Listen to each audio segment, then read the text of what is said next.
Assalamualaikum warahmatullahi wabarakatuh. Alhamdulillah. Wassalatu wassalamu ala rasulillah. Segala puji bagi Allah subhanahu wa ta'ala. Dan juga salawat dan taslim kepada Nabi besar Muhammad sallallahu alaihi wa sahbihi wasallam. Melanjutkan bahasan dosa-dosa besar kita, dan insyaAllah malam ini semoga Allah berkahi kita akan masuk ke dosa besar ke-97. Setelah sebelumnya kita membahas dosa besar ke-96, masalah memisahkan antara orang tua dengan anak. Dan pada malam ini kita akan membahas tentang masalah mengambil hak waris orang lain. Imam Az-Zahabi rahimahullah mengangkat sebuah hadis.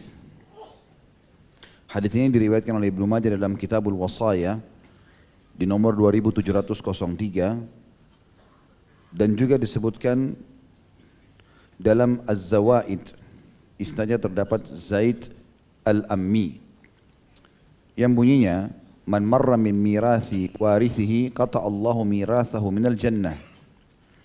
Barang siapa yang melarikan sebagian dari warisan ahli warisnya, niscaya Allah akan memutuskan warisannya dari surga. Pertama sekali tentu hadis ini, saudaraku seiman, memiliki kritikan dalam hadis ya. Jadi masih berselisih ulama tentang masalah kedudukan hadis ini. Tetapi secara makna ini memang bagian daripada agama kita. Mengetahui tentang masalah warisan dan tidak bolehnya seseorang mengambil yang bukan haknya adalah bagian dari syariat, dan banyak sekali dalil berhubungan dengan masalah itu.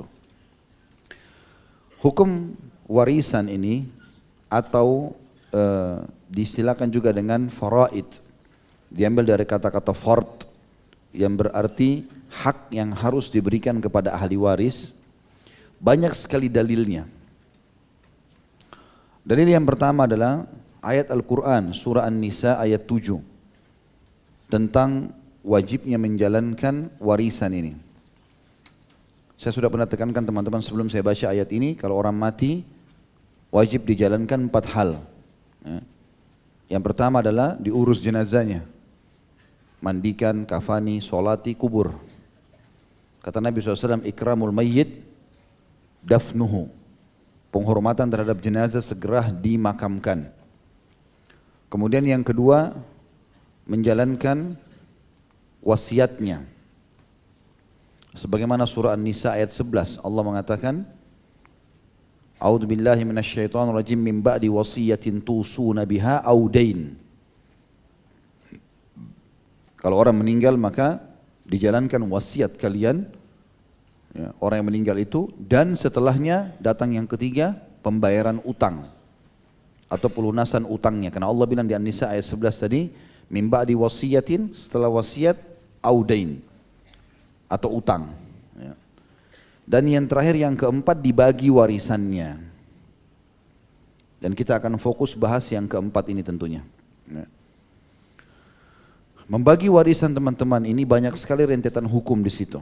Yang pertama itu perintah Allah SWT, sebagaimana kita akan bacakan dalil-dalilnya insyaAllah. Juga sabda, baik ayat Al-Quran, baik Al-Quran ataupun dari sabda-sabda Nabi SAW. Kemudian yang kedua juga, menahan warisan sendiri adalah kezaliman. Menahan hak orang lain. Apalagi kalau sampai dia memakannya, mengambil karena dia anggap adiknya masih kecil, nggak ngerti misalnya. Atau ahli waris ada yang tidak tinggal sekota, kemudian sengaja dia nggak mau kasih. Dia tidak ceritakan kalau ini sudah meninggal si fulan, dia harus dapat warisannya.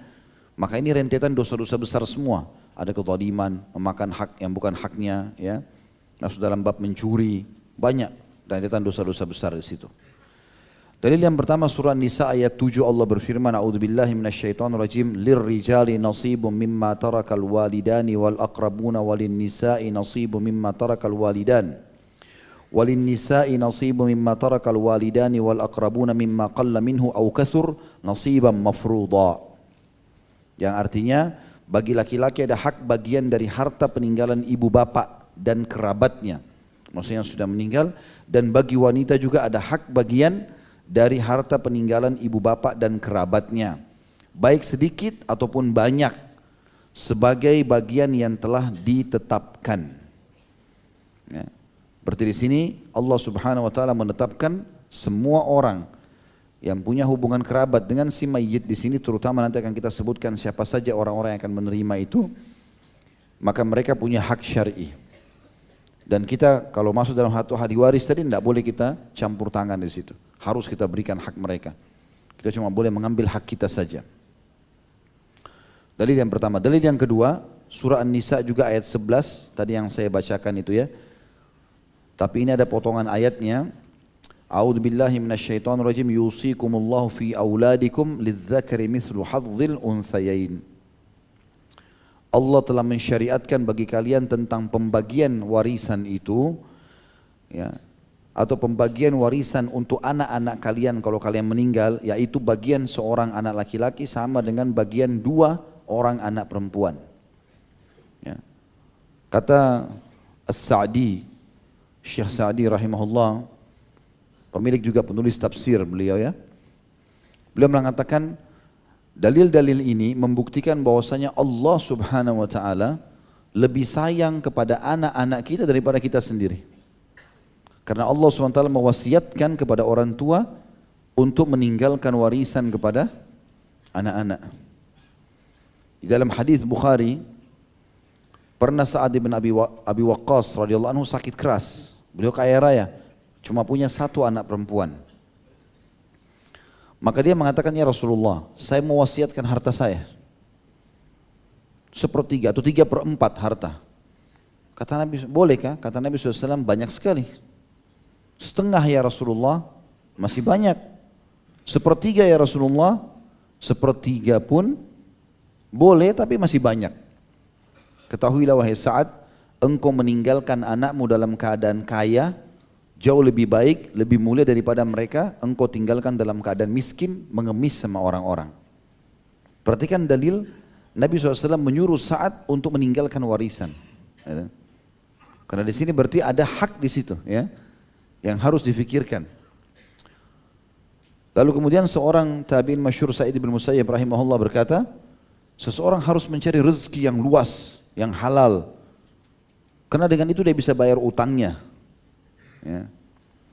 Kemudian juga dia bisa memuliakan kedudukannya, dia bisa memenuhi kebutuhannya, dan kalau dia mati maka akan menjadi warisan bagi ahli warisnya. Dia meninggalkan nama yang baik. Maka ini semua adalah dalil-dalil yang sangat jelas tentang masalah warisan. Juga dalam hadis Nabi SAW, tadi tentu dalil itu tidak disebutkan dalam buku yang sedang saya baca ini, dari dalam Minhajul Muslim, tapi di sini dalil tadi saya datangkan tambahan. Dalil yang lain adalah hadis riwayat Bukhari dan Muslim, juga Imam Ahmad meriwayatkan masalah ini. Nabi SAW bersabda, alhiqul faraidha bi ahliha, fama baqiya fali aula rajulin zakar. Berikanlah bagian warisan yang telah ditentukan dalam kitab Allah kepada para pemilik haknya. Lalu bagikan harta yang tersisa, maka ia diberikan, ya. Lalu bagian harta yang tersisa diberikan kepada ahli waris laki-laki yang paling dekat. Jadi kalau sudah dikasihkan orang-orang yang menjadi inti daripada pewaris, masih ada sisanya, maka diberikan kepada kerabat laki-laki terdekat. Ini juga perintah dari Nabi SAW, alhiqul faraid.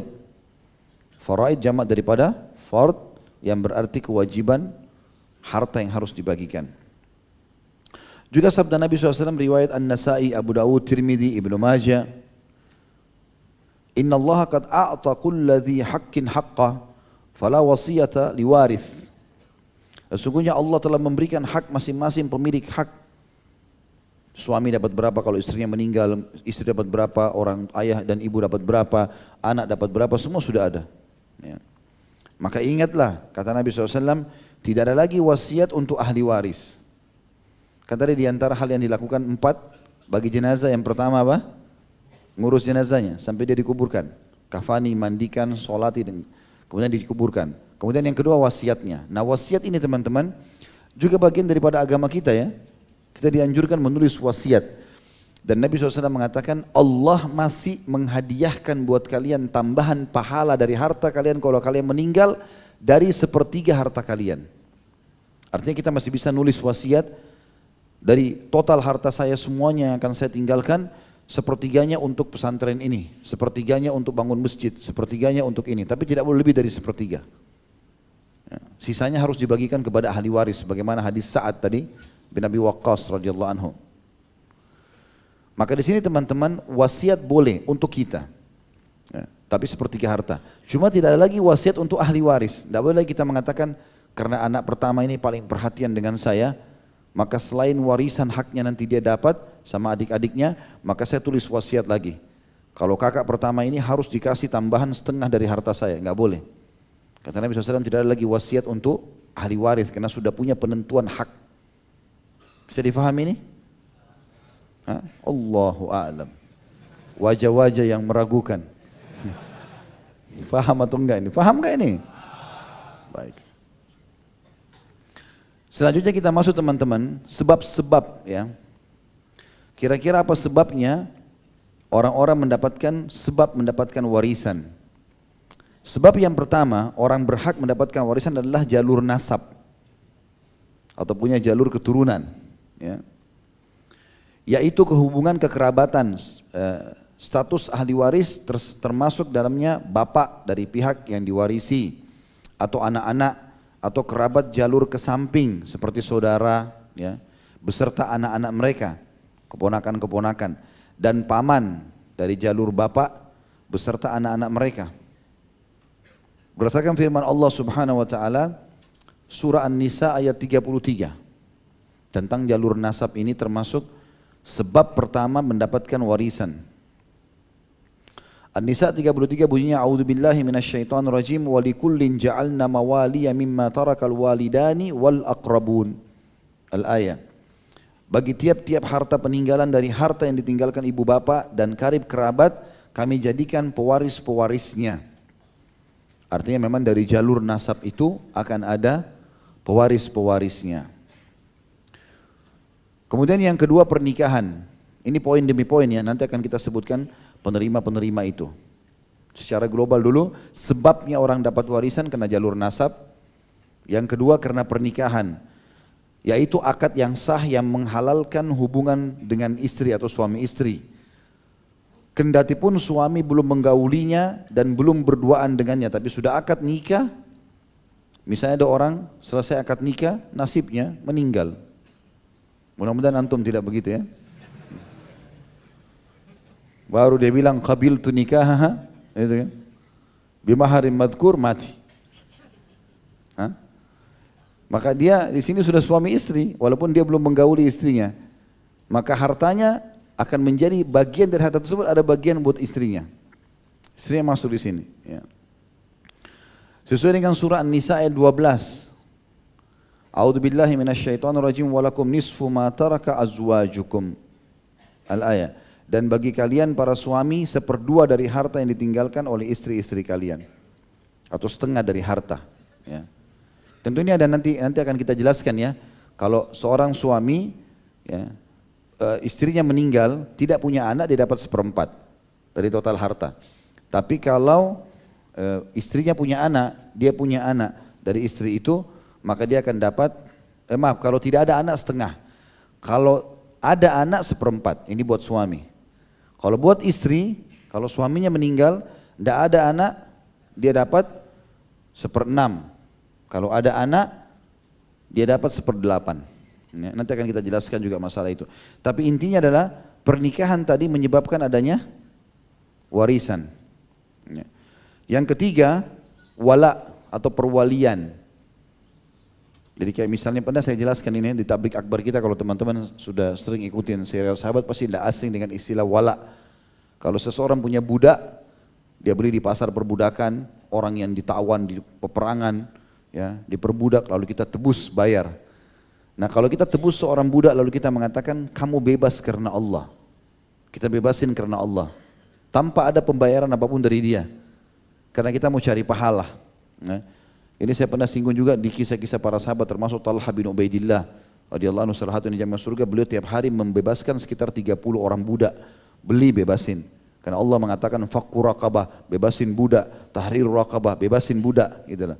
Disuruh beli bebasin, itu pahala. Yang jelas kalau seandainya kita bebasin tanpa ada syarat dengan dia, kita mengatakan kau bebas karena Allah, ada namanya istilah wala. Ya.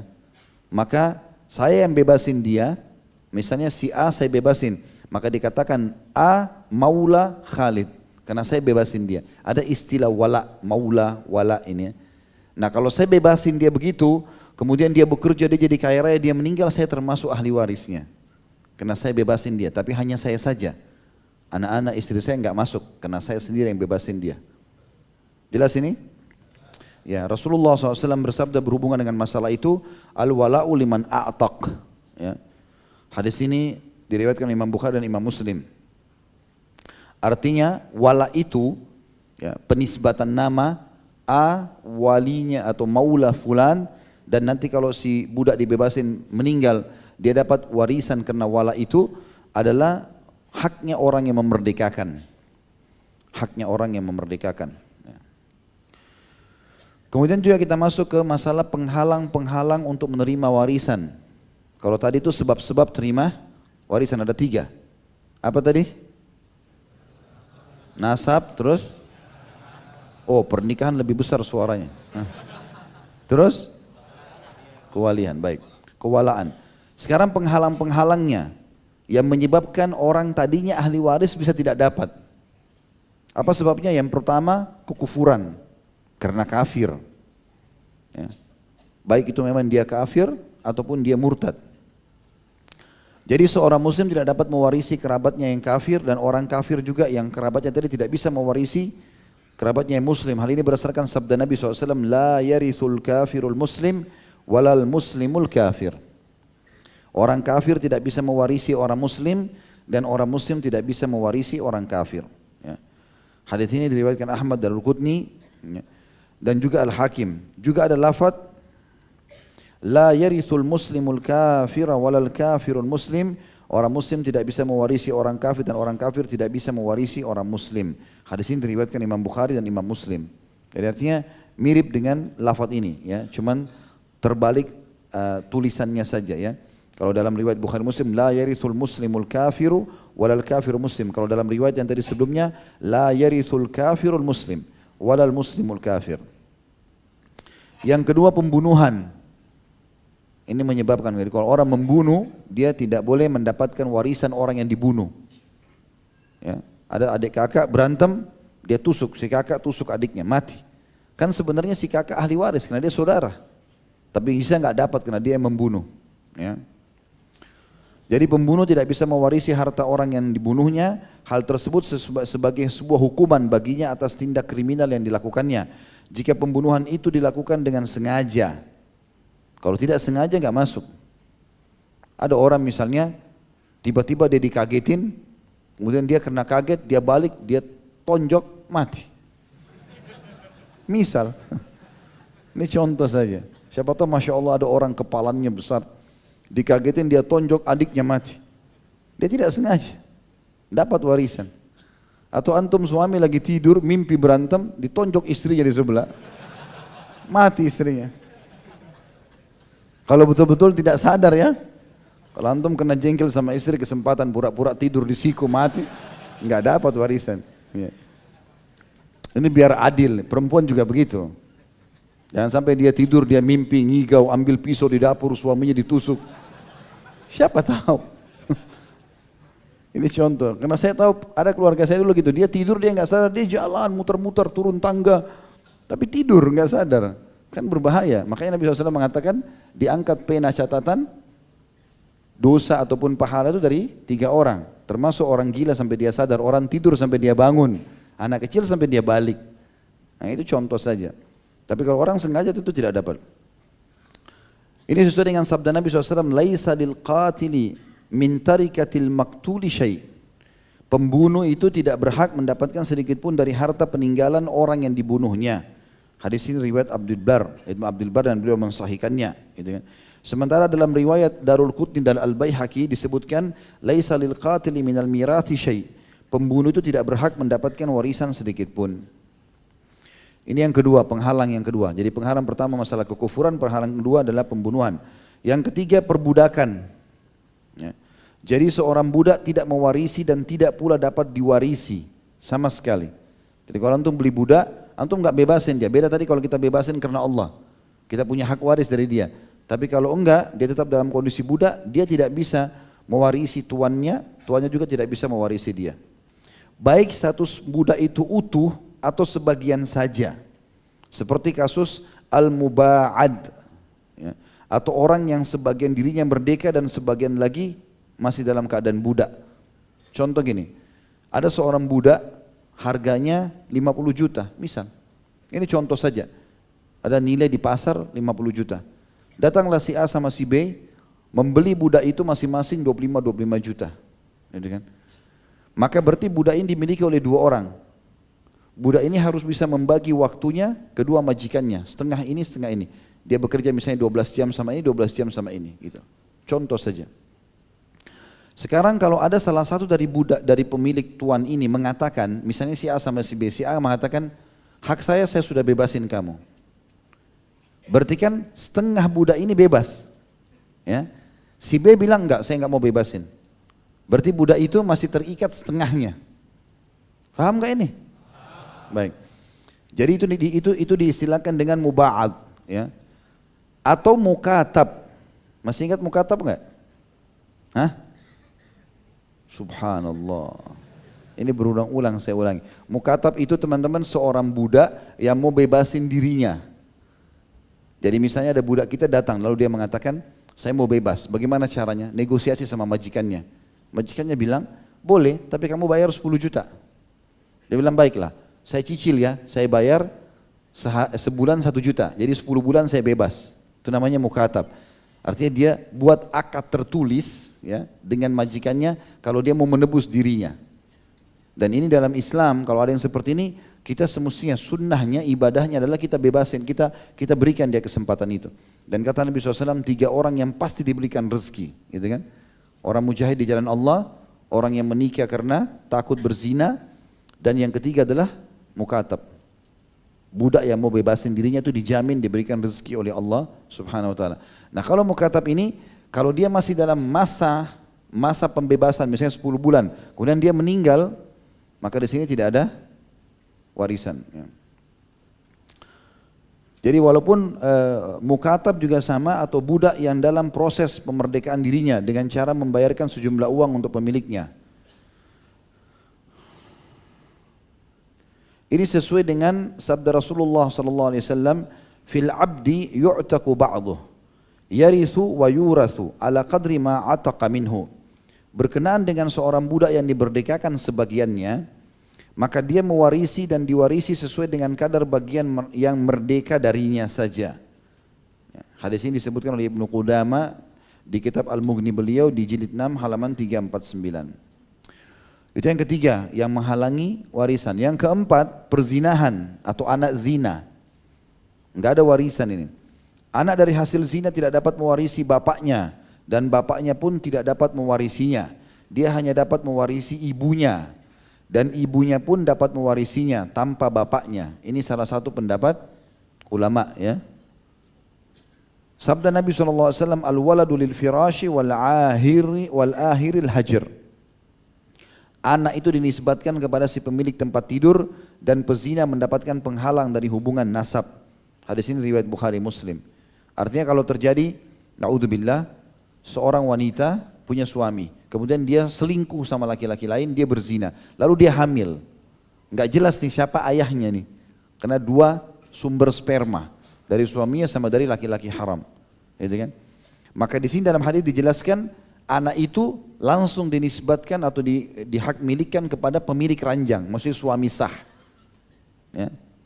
Jadi kalau sampai na'udzubillah terjadi seorang wanita hamil, ya, dan dia memang punya selingkuhan laki-laki lain, dia juga biologis sama itu, dia biologis juga sama suaminya, lalu dia hamil, maka anak di perutnya walaupun ada sperma si pezina tadi, tetap dinisbatkan kepada suaminya. Dan orang yang pezina, anak hasil zina, mendapatkan penghalang dari hubungan nasab. Tidak ada nasabnya. Berarti tidak ada warisan. Karena tidak ada nasab. Ya. Ini tentu pendapat yang disebutkan oleh jumhur ulama tentang masalah ini ya.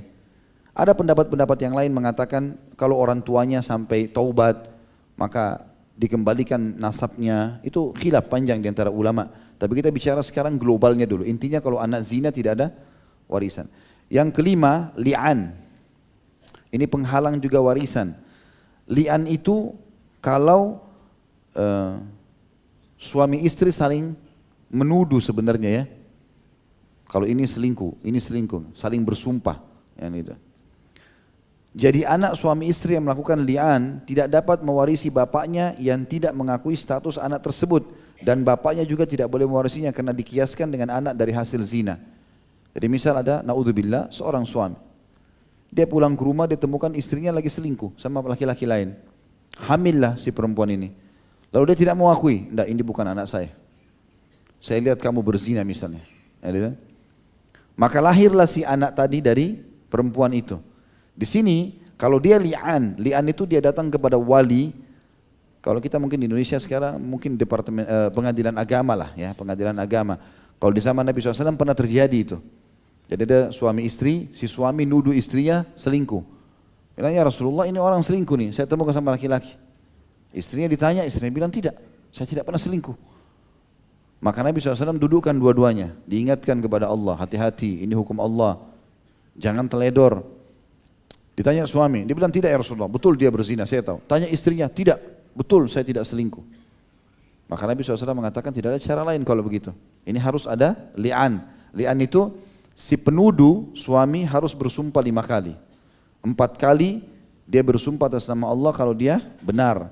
Yang kelima dia akan kena laknatnya Allah kalau dia dusta. Lalu si istri yang dituduh juga bersumpah 4 kali atas nama Allah kalau suaminya bohong. Yang kelima murkanya Allah datang sama dia kalau dia yang bohong, gitu kan? Tapi di sini teman-teman, kalau terjadi li'an seperti ini, maka ini hati-hati ya. Jadi jangan teman-teman selalu bawaan kecurigaan sama pasangan, serahkan kepada Allah SWT. Dia melakukan perbuatan haram itu urusan dia sama Allah. Yang penting yang saya lihat salah saya ingatkan. Kalau saya tidak lihat tidak usah dicampurin. Karena itu urusan dia sama Allah. Apalagi orang kalau sampai terus saja melemparkan pertanyaan yang memojokkan bagi pasangan. Ambil pelajaran dari kisah ini. Maka setelah itu, setelah mereka saling melaknat tadi istilahnya, bersumpah, demi Allah dia selingkuh, yang satu mengatakan demi Allah dia dusta, sudah pakai namanya Allah sampai 4 kali dan 5 kali mereka yang satu minta laknat kepada Allah kalau dia bohong, yang satu minta murka Allah kalau dia bohong, ini bahaya sekali. Maka Nabi SAW memisahkan. Dan ini pisahnya teman-teman, cerai abadi, nggak bisa gabung, nggak bisa kembali lagi. Kan dalam bab cerai itu ada namanya talak raj'i, ada talak bayin. Talak raj'i kalau laki-laki mengucapkan 2 kali sama istrinya, kata Allah SWT, at-talaku marratan, cerai itu 2 kali bisa kembali. Saya ceraikan kamu, tidak emosi, tidak dalam keadaan mabuk, kondisinya sadar, dia memang mau ceraikan istrinya maka jatuh talak 1. Di sini mereka masih bisa kembali selama 3 kali masa haid, masa rujuk, tidak usah akad nikah. Lewat dari masa haid 3 kali maka harus akad nikah baru, saksi baru, mahar baru dan seterusnya. Dia ucapkan lagi misalnya 6 bulan kemudian yang kedua kalinya terjadilah cerai, masih bisa kembali lagi. Tapi kalau dia ucapkan yang ketiga namanya tolak bayin, udah nggak bisa lagi. Satu-satunya pintu dia boleh kembali pada istrinya kalau istrinya menikah sama laki-laki lain, pernikahan yang normal, bukan direkayasa. Terjadi perceraian dengan suami yang kedua, barulah terbuka variabel untuk bisa kembali ke mantan suami yang pertama. Berarti masih ada celah bisa kembali, gitu kan? Tetapi berat karena harus digauli oleh laki-laki lain dulu dan tidak boleh rekayasa. Makanya salah satu dosa besar kita dulu kan la'anallahul muhallil wal muhallal lahu. Allah melaknat orang yang muhallil, ini artinya orang yang menceraikan istrinya sampai 3 kali lalu dia ajak temannya nikahi istri saya, tapi pura-pura setelah akad nikah kamu langsung ceraikan. Ini Allah laknat. Dan orang yang membantu juga temannya, dia nikahi mantan istrinya ini, kemudian dia ceraikan langsung, ini juga kena laknat. Maka nggak boleh rekayasa. Tapi li'an ini yang sedang kita bahas ini, karena saling menuduh ini, maka tidak bisa lagi kembali. Mau si mantan istri nikah sama laki-laki lain, cerai lagi, nggak boleh lagi. Ya, makanya ini tidak boleh main-main dengan masalah ini. Makanya setelah sumpah itu kata Nabi SAW kepada keduanya, sungguh pasti ada yang berdusta di antara kalian. Ya. Maka kalau orang sudah saling li'an, karena dia tuduh, ternyata terceraikan dan si perempuan hamil punya anak, maka di sini tidak ada warisan. Dari 2 pihak, tidak boleh si ayah tidak mengakui anaknya mewarisi, juga anak tersebut ini dikiaskan pada anak zina. Yang keenam adalah istihlal. Istihlal ini artinya anak bayi yang baru lahir, belum sempat menangis, mati. Ya. Maka di sini tidak ada warisan. Gitu. Baik, ada syarat-syarat warisan teman-teman sekalian. Syarat-syarat warisan. Yang pertama, tidak adanya salah satu penghalang dari penghalang-penghalang warisan yang disebutkan tadi. Karena penghalang itu membatalkan hak waris. Ya, tadi sudah kita sebutkan, poin-poinnya ada 6 ya. Yang kedua, kematian orang yang diwarisi walaupun secara hukum, yaitu misalnya hakim memutuskan bahwa orang yang hilang itu dianggap telah meninggal dunia karena orang yang hidup tidak mungkin berstatus mati secara bersamaan dalam waktu yang sama. Misal contoh, ada seorang wanita, suaminya pergi ke luar negeri, lalu putus kontak, nggak ada sama sekali hubungannya. Nggak ditahu suaminya ini masih hidup kah, enggak kah, nggak pernah telepon, nggak ditahu alamatnya, dan sekian tahun tidak kembali. Maka si istri mengadukan pada hakim di sini. Di sini tentu khilaf di antara ulama tentang masalah waktu. Ada yang mengatakan 6 bulan, ada pendapat yang mengatakan 4 tahun. Kalau seorang laki-laki hilang selama 4 tahun tidak ada berita sama sekali, maka hakim bisa menentukan keputusan. Jadi bisa dijatuhkan perceraian untuk si perempuan tersebut sehingga perempuan itu bisa menikah lagi. Bahkan bisa ditentukan di situ bahwasanya dianggap dia sudah meninggal. Kalau jelas-jelas mungkin lokasi yang dia pergi atau mungkin dia naik kapal, satu kapal semuanya itu tidak ditemukan, tidak ada informasinya. Kapal tenggelam di lautan kah, pesawat hilang, kayak sering kita dengar ada pesawat hilang, meledak, nggak ditemukan di mana. Maka informasi tentang kematiannya lebih jelas gitu ya.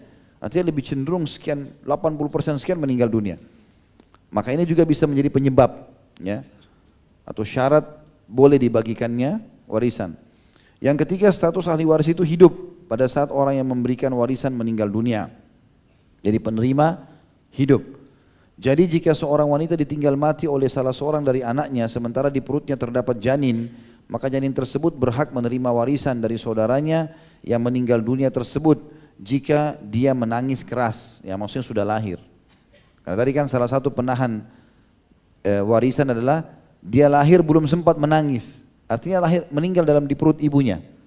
Tapi kalau dia sudah sempat keluar, dia nangis, tangisan pertama pun itu sudah masuk dalam ahli waris. Ahli waris sekarang teman-teman sekalian dari kalangan laki-laki, yang pertama suami. Suami berhak mewarisi harta istrinya jika istrinya meninggal dunia meskipun istrinya itu telah ditalak selama masa iddahnya belum habis. Ya. Jadi masa iddahnya, jika masa iddahnya telah habis maka tidak berhak mendapatkan warisan. Kan kalau diceraikan, misalnya orang mengatakan pada istrinya saya ceraikan kamu, masa iddahnya 3 bulan. Ya. Di masa iddah itu kalau si istri meninggal dia masih tetap termasuk hak waris karena di masa iddah ini hak rujuk itu paling besar pada suami. Makanya Allah mengatakan dalam Al-Quran, wa bu'ulatuhunna haqqu biraddihinna, ya, dan para suami mereka lebih berhak merujuki mereka. Nah, di masa iddah itu. Kalau lewat masa iddah, si perempuan ini misalnya 3 kali masa haid sudah boleh memilih laki-laki lain selain suaminya. Jadi suami punya hak di sini dari kalangan laki-laki ya. Yang kedua, laki-laki yang telah memerdekakan budak atau al-mu'tiq. Tadi kita bilang yang dapat istilah maulah. Dia bebasin budak, maka dia dapat warisan. Yang ketiga, kerabat. Mereka terdiri dari 3 kelompok.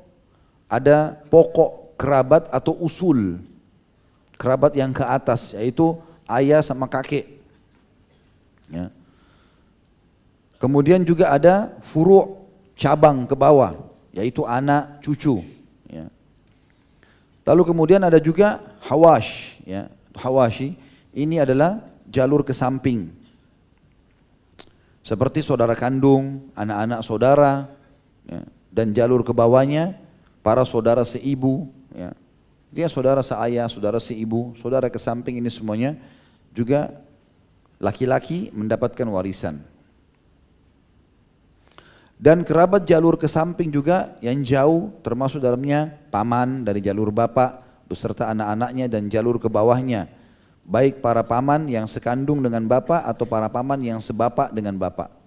Dia saudaranya ayah kita, paman kita, baik itu dia sekandung, seibu dan seayah, atau seibu atau seayah saja. Semuanya tetap mendapatkan hak waris di sini. Semua laki-laki tadi itu semuanya ahli waris yang berhak mewarisi harta peninggalan mayit.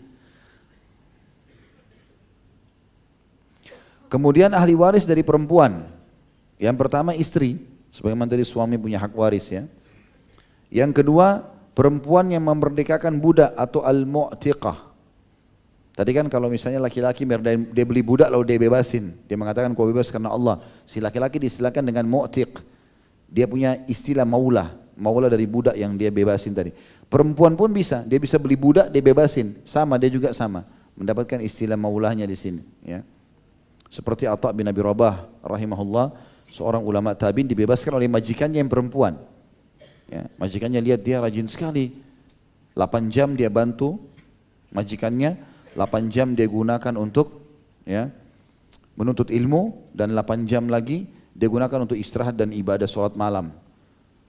Dan sampai dia lagi bekerja jadi budak, itu banyak orang-orang Mekah yang datang bertanya hukum. Maka majikannya lihat ini orang luar biasa ini.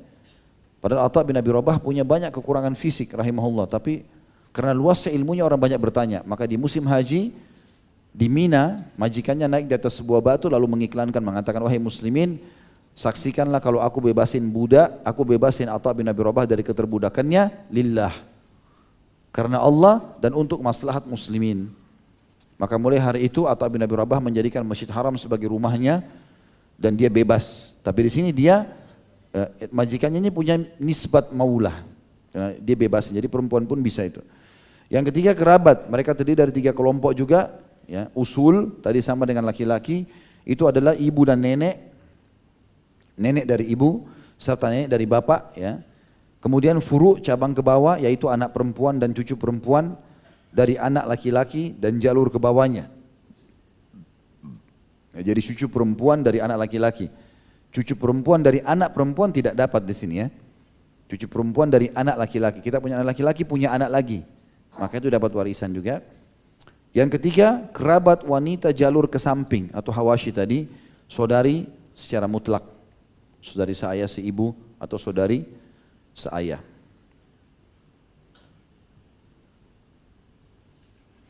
Adapun bibi dari jalur bapak, ya, bibi dari jalur ibu, tante maksudnya, cucu perempuan dari anak perempuan, anak perempuan punya anak lagi perempuan, ya.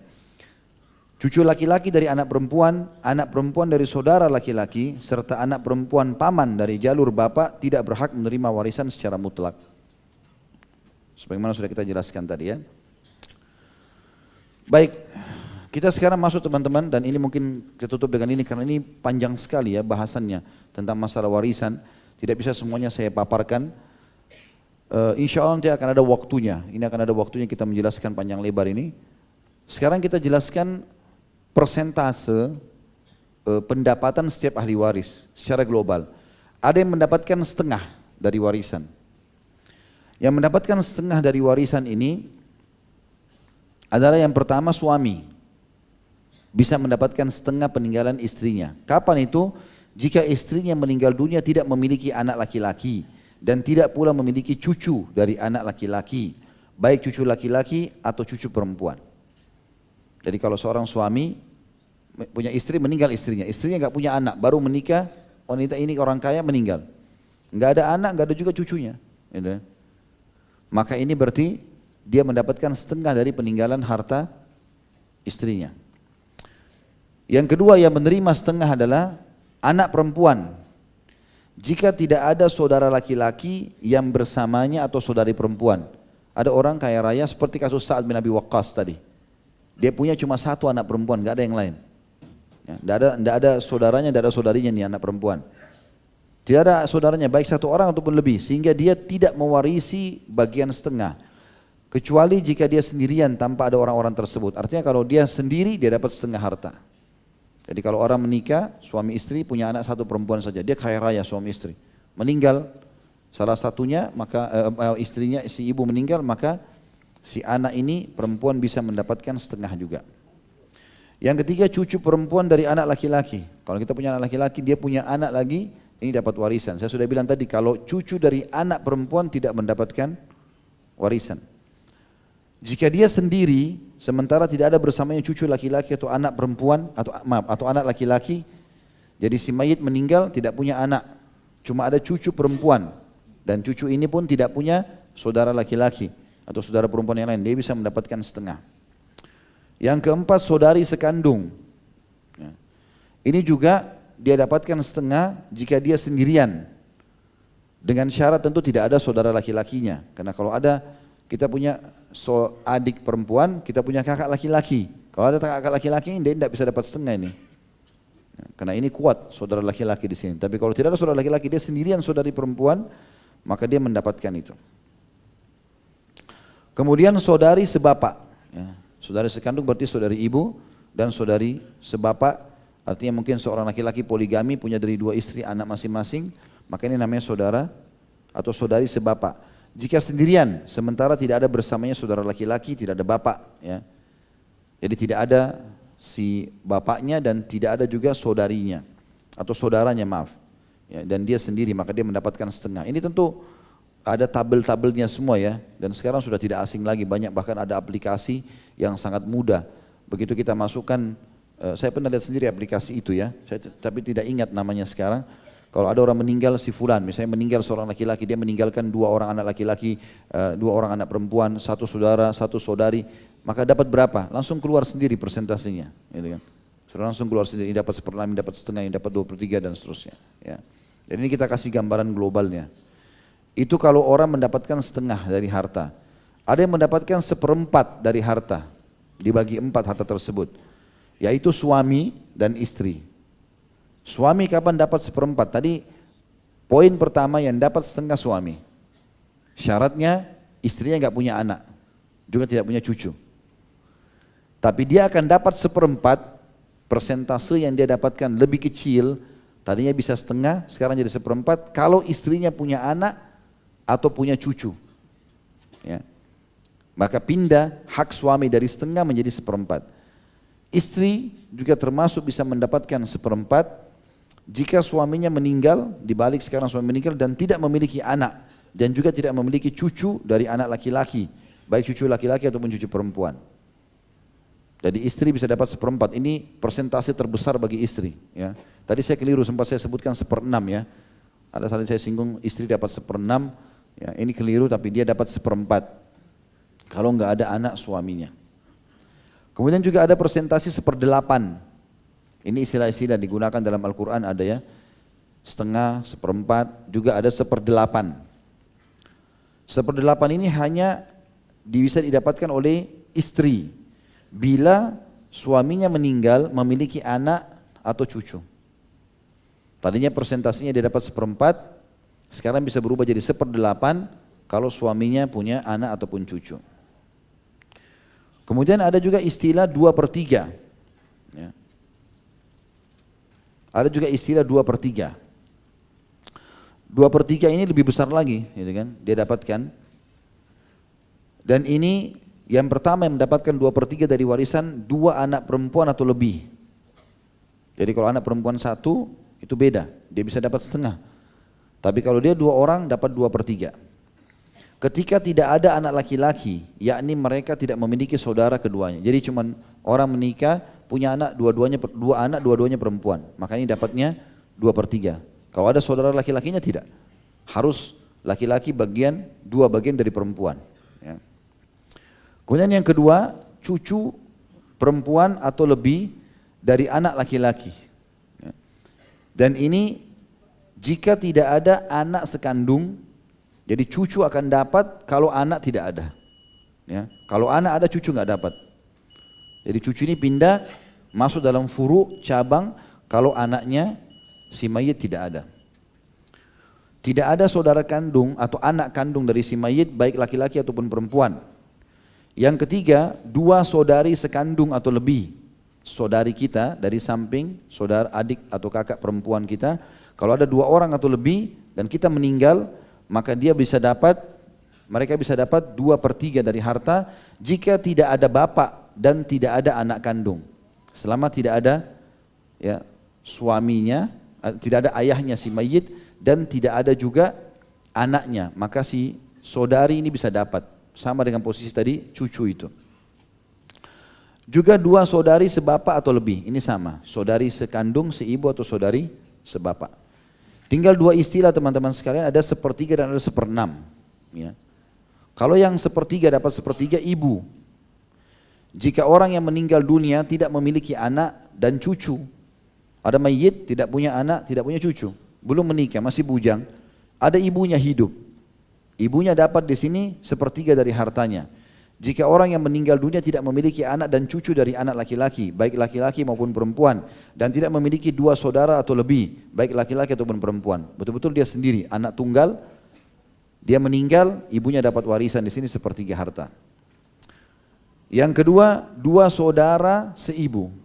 Kalau ada saudara kita seibu, satu kandung dengan kita, satu rahim, dan mereka dua orang bersaudara.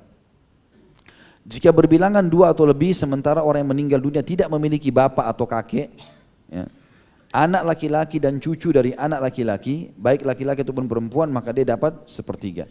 Tapi kalau ada ahli waris yang lain, tentu jumlah presentasinya berbeda. Kita sekarang bicara global, induknya. Siapa saja yang dapat setengah, siapa saja dapat seperenam, sepertiga, ya, 2/3, dan apa saja syarat-syaratnya gitu. Kemudian yang ketiga yang dapat sepertiga juga kakek. Jika dia bersama saudara-saudara, sementara bagian sepertiga itu lebih banyak bagian baginya ketika jumlah saudara lebih dari 2 orang laki-laki atau 4 orang perempuan. Jadi kakek bisa dapat kalau tidak ada ayah, ya. Dan juga saudara-saudara si mayit lebih dari 3 orang ke atas. Karena mereka nanti kalau lebih dari 3 orang itu digabungin persentase mereka. Yang terakhir seperenam. Seperenam itu ibu, tadi kan ibu bisa dapat seperempat juga, ya. Maaf, ibu bisa dapat sepertiga, bisa juga dapat seperenam. Jika orang yang meninggal memiliki anak atau cucu. Tadi kan ibu dapat sepertiga kalau tidak ada saudaranya mayit. Nanti anak tunggal belum menikah tidak punya saudara juga. Ya. Tidak punya saudara nggak punya anak, maka ibunya dapat sepertiga. Tapi kalau dia punya saudara atau dia punya anak sudah menikah, maka ibunya mendapatkan seperenam. Pindah persentase dari sepertiga menjadi seperenam. Yang kedua nenek, jika yang meninggal dunia tidak memiliki ibu lagi, ibunya sudah meninggal tapi neneknya masih hidup, maka neneknya pengganti ibunya di sini. Tentu kalau ada ibu berarti nenek nggak dapat ya, berarti nenek tidak dapat di sini. Kemudian yang ketiga bapak, dia mewarisi seperenam bagian secara mutlak bagi orang yang meninggal itu, ya, baik orang itu meninggal memiliki anak atau tidak. Jadi bapak kita selalu dapat seperenam. Baik kita punya anak atau tidak. Kalau ibu kan berbeda. Kalau kita punya anak, dia dapat seperenam. Kalau dia tidak, kita tidak punya anak, dia dapat sepertiga. Ya. Kemudian kakek juga syaratnya dapat seperenam, tapi syaratnya tidak ada ayah. Kalau ada ayah, maka kakek ini tertutupi. Kemudian saudara si ibu, ke samping, adik sama kakak kita, baik laki-laki ataupun perempuan, dia mewarisi seperenam bagian. Jika orang yang meninggal dunia tidak memiliki bapak, kakek ataupun anak juga cucu. Kalau tidak ada semua ahli waris, tidak ada ayah, tidak ada kakek. Ya. Tidak ada juga anak ke bawah, maka saudara kita leluasa mendapatkan warisan tersebut. Ya, saudara seibu dapat seperenam. Kemudian cucu perempuan dari anak laki-laki, ya, cucu perempuan dari anak laki-laki. Jadi kalau anak kita perempuan, cucu dari situ tidak dapat warisan. Tapi kalau anak laki-laki punya anak lagi, kita punya cucu dari situ, maka dapat warisan. Ini juga bisa dapat seperenam. Dia mewarisi seperenam bagian jika dia bersama dengan anak perempuan tunggal. Artinya dia di sini posisi cucu dan ada anaknya si mayit tapi satu orang saja perempuan. Maka di sini juga dia termasuk bisa mendapatkan seperenam. Dan ada beberapa syarat berhubungan dengan masalah itu ya. Yang terakhir adalah saudari sebapak. Ya, saudari sebapak. Jadi tadi kayak kasus laki-laki poligami punya 2 orang istri dan ada banyak anak-anaknya di situ. Ya, maka anak-anak ini partner dalam mendapatkan warisan tadi. Dan sebagaimana saya bilang teman-teman, masalah warisan ini masih panjang lebar ya bahasannya. Ya, jadi saya temukan di beberapa buku bahkan dibabkan khusus gitu. Tapi yang ingin kita titik beratkan sebenarnya bukan penjelasan masalah pembagian warisannya. Tadi itu globalnya saya sampaikan. Karena ini butuh materi khusus, mungkin butuh pertemuan beberapa kali untuk menjelaskan. Terus ada papan tulis, ditulis tabelnya, diperlihatkan ini dapat sekian seperti ini hitungannya. Dan di buku Minhajul Muslim ada dijelaskan masalah itu ya. Itu yang saya bedah di beberapa tempat yang lain. Tapi yang jadi bahasan kita malam ini teman-teman adalah warisan itu wajib untuk dibagi dan tidak boleh ditunda dalam pembagiannya. Apapun alasannya, gitu kan. Jadi dia berusaha untuk membagi, tidak boleh tidak. Ya, kalau dia tidak mengerti, dia serahkan kepada ahlinya. Datang kepada pemerintah setempat, menyampaikan. Dan juga poin tidak kalah pentingnya, harus dijalankan sesuai dengan syariat Allah Subhanahu Wa Taala. Nggak boleh sesuai dengan hawa nafsu. Karena ada ahli waris, nggak mau tahu. Allah mengatakan di dzakari mithlu hadzil unthayain, laki-laki dapat bagian 2 dari perempuan, dia bilang nggak boleh. Harus perempuan juga, karena saya perempuan harus saya terima sama dengan saudara saya laki-laki. Makanya biasa orang kalau meninggal dunia, ahli warisnya ditanya, mau melalui pembagian Islam atau enggak? Pengadilan agama atau pengadilan umum? Gitu kan? Karena kalau pengadilan agama melalui hukum syariat Islam, kalau pengadilan umum tidak, maka perempuan akan diberikan sama porsi dengan laki-laki, dan ini tidak boleh, melanggar hukum Allah SWT.